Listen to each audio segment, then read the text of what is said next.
महादेव उतनी ही बात कहवाते हैं जितने की जरूरत है, और मन में चाहे गहरी उदासी छाई हो, परंतु महादेव अपना काम करवा ही लेते हैं। कल शाम में जब ये खबर आई कि मंडल सर शिवलीन हो गए, तो मुझको याद आया कि साहब ने कहा ही उस समय कि मंडल सर चलिए, अब यहाँ क्या रखता है, जो काम करना था मैं कर चुका, अब लोग करते रहेंगे, मैं साक्षी बना रहूंगा, चलिए यहाँ से। तो इन्होंने उत्तर दिया कि अरे अभी कहाँ, अभी तो बहुत काम बाकी है। साहब ने कहा आपको रहना है रहिए, मैं चलता हूँ। और कहा भी, बार बार कहा, हर संगोष्ठी में ये बात उठी, कितने स्थान पे साहब ने कहा कि पास आइए कि हम नहीं आएंगे बार बार, हम बार बार नहीं आएंगे, इसलिए आपको मेरे पास आना होगा। और पास हमारा मन होता है, मन शिव के शिष्य के पास चला जाए, मन साहब और दीदी के पास चला जाए, इसकी कामना करिए। शिव तुम जागो, जिज्ञासा है कि शिव तुम जागो, इसका अर्थ क्या है? अर्थ तो आप समझ ही गए, शिव मतलब शिव, तुम जागो यानी तुम जग जाओ, जो सोए हो सो जग जाओ। परंतु कौन शिव सोया है? क्या वो शिव सोया है जो भगवान है, जो उमा के पति हैं, जो कार्तिकेय गणेश के पिता हैं, जो वीरभद्र को पैदा करने वाले हैं, नटराज है, महायोगेश्वर महाकालेश्वर है, महाकालेश्वर है, वो शिव सोए हैं? नहीं।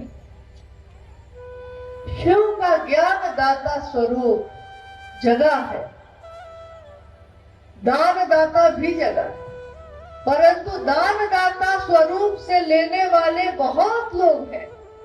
ज्ञान दाता स्वरूप जगह है, उससे लेने वाला कोई नहीं है।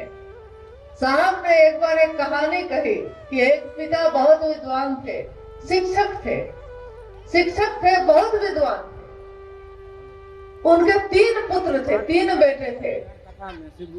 तो पहला बेटा को जो बड़ा था, पिता ने कहा बार बार कि मुझसे पढ़ लो, लेकिन उसने पिता से पढ़ना स्वीकार नहीं किया, कहा कि मैं कोचिंग जाऊंगा।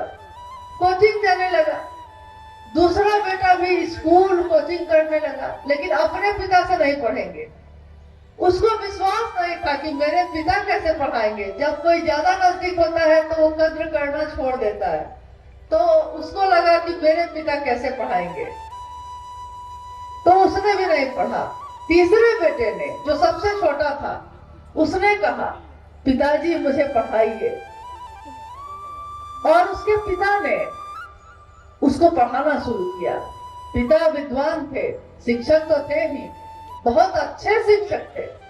उन्होंने अपने छोटे पुत्र को पढ़ाते पढ़ाते एक दिन कलेक्टर बना दिया। तो जब कलेक्टर बनकर वो अपने पिता से मिलने गांव आया, तो पिता, बड़ा भाई, बीच का भाई, तीनों खेत में काम कर रहे थे।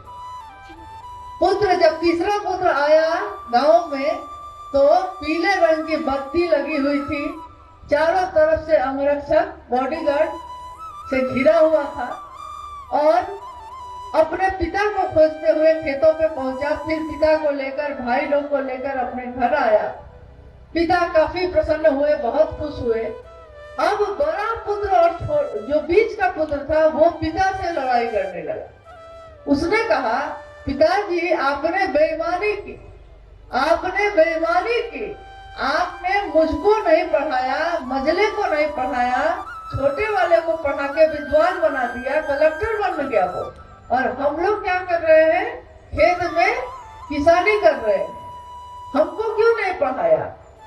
पिता ने कहा आओ, अगर बांटना चाहते हो तो आओ, बांट देता हूँ, घर बांट देता हूँ, खेत बांट देता हूँ, चावल का धोया हुआ पानी भी बांट देता हूँ, परंतु ज्ञान बांटा नहीं जा सकता।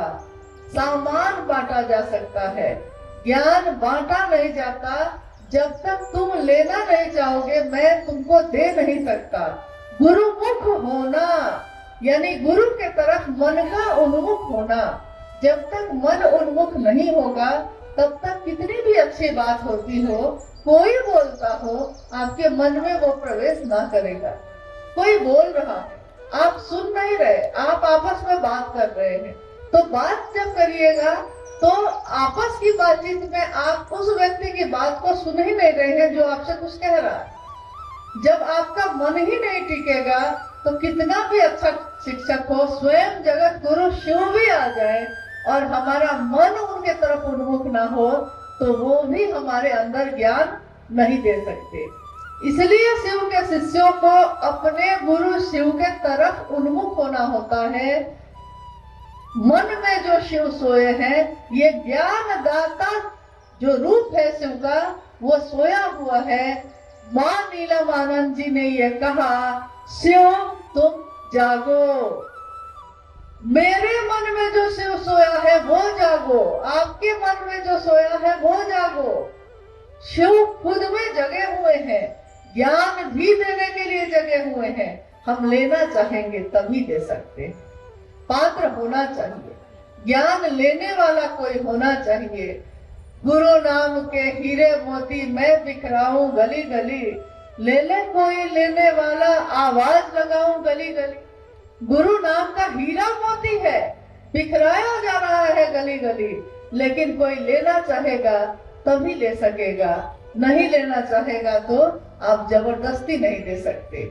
इसलिए मां नीलम आनंद जी की ये पंक्ति, शिव तुम जागो, मेरे आपके अंदर के शिव को जगाने की आवाज है, आवाहन है, संदेश है।